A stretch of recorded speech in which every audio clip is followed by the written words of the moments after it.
Today's a track day, but it's not just any track.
Good to see you. Chris Courtney back with you, wandering around still in Athens. And for those of you who might be so inclined to pay attention to a little bit of history, this is the site of the first modern Olympics. 1894, all marble. And actually, I think the history of this stadium is that it was built on the site of the first Olympics eons ago, and this is where they brought back the modern Olympics. But every morning in Athens between 7 and 9 a.m. you can run on that track. It's not free, you have to pay. There is a museum that's attached to this stadium, and it's the Museum for the Modern Olympics. I have not gone into it as of yet. I will come back later when I'm not sweating. It's one of the problems when you like to run and travel is you get to see a lot of stuff, but sometimes you don't feel comfortable necessarily going in because, well, you know, you're all stinky. It's been another glorious day here in Athens. I can't tell you how lucky I was to go to the Acropolis Museum yesterday. Wasn't really something I was going to do, being that I had taken my family to the Acropolis already. But rainstorms blew in yesterday and we needed a place to kind of spend an afternoon, and I think it might be my favorite museum that I've ever visited. I've been to the Louvre and a number of other places. I've been to all the big US museums, but the Acropolis is just a whole nother thing. The way they've set it up, the display, if you go to the top, it's really the key to the whole place is the top.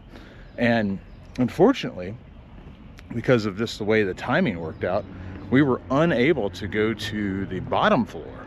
And the bottom floor is open air, closes at 5 p.m. though, but it's where they've excavated a number of the settlements that were around the base of the Acropolis, so you could walk around and see kind of how people lived and where they lived. But that said, you know, in Athens, history is literally around every corner.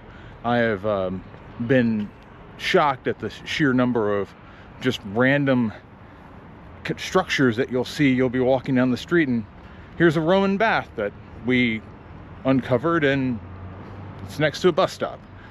History, you really do sense that people just live with the history here. But it's a great walkable city. I would say, you know, we're here in March, went to the National Garden yesterday. Today they filled the lakes. Yesterday when we were there, the lakes were empty. I only know this because I ran through it today. But I would say that the National Garden, bit underwhelming in the off season, which March would be the off season, but we are right at the end of March and you can just sense that Athens is starting to open back up.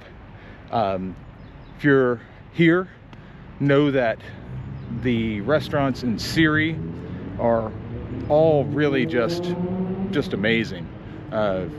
We've eaten there a few times, all kind of around the Little Kook area, and yet to have a bad meal. Don't go to the Cuban restaurant though. That seems like a shaky enterprise. But that said, this is going to be the final day here in Athens. Tomorrow, it's off to the airport, back to the daily grind. But I just wanted to kind of give you a look at if you're coming here as a runner, this is a must see, a must do. It's a track and a stadium. It's really dedicated to what you like to do. Yes, you're going to be away from running the streets of the city, and if I was anywhere else in the world, I would right now be running the streets. But today's a track day, but it's not just any track.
By the way, quick note, these are the steepest stairs I've ever seen in my life. Have you ever seen any stairs that steep? Literally, you have to like, just kind of like scale them. Like you have to like put a hand on the stair and go up. It's great. I feel like I'm climbing into somebody's attic, not a seat. It's crazy. I'm glad they don't have these at Wrigley.